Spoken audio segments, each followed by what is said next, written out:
Past performance in the property world. When looking at past performance, I notice a lot of investors start to go, I really want to see if this place has consistently grown over the last 5, 10, 15, 20 years. When you're thinking about that, why is that so important to the now? There have been many markets that I can give you examples of that have not done so well over that 10-year mark that people usually measure property performance of. Then when they think about it, they go, hold on a minute, why would I buy there if it hasn't done anything over the last 10 years? So if you're thinking about property performance and looking at the past, yes, there is some things that you can take out of it. But firstly, before just looking at the last 10 years of data, you need to know what was actually happening in these last 10 years from economic events, interest rates and credit, as well as what was happening in that particular market over that time period that created those results. Why?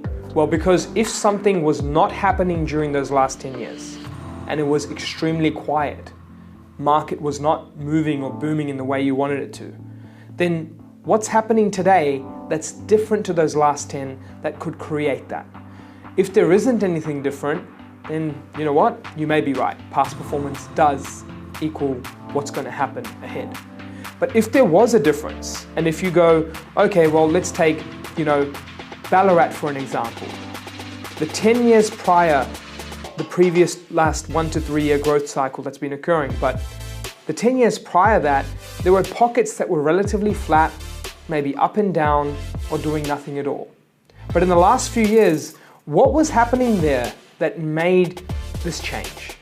Well, if you think about what's happening in a satellite city next to it, or the capital city being Melbourne, prices were reaching places where they were unaffordable, to some. Prices were rapidly rising and it gave investors and people who wanted to buy properties less choice or less options. And then at the same time, rents were rising and people just started to get a different taste in their mouth for living in that area and using their money in that area. Where people then started to actually migrate to Ballarat, realize that back in the days, an hour 10, an hour 20 was a long time. But now that hour 10 or hour 20 drive is seen as, oh look, it's only an hour 10, an hour 20 away.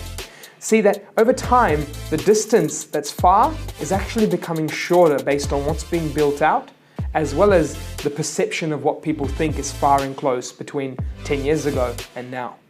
So when you think about that, then came supply, right? There wasn't much supply happening in Ballarat, so when the demand was really happening, then that balance threw it out and the price competition occurred, price rises occurred, and if you combine that with certain jobs and other activities that were happening, then that really made a good difference.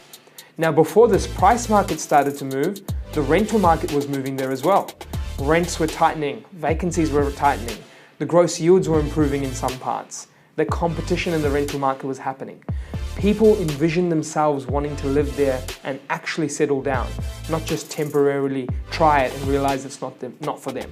Although that would have happened for some people, the majority where they chose to rent, where they competed for rent, really ended up competing for price when they wanted to purchase. So these signals were not happening in the large waves they were many years ago.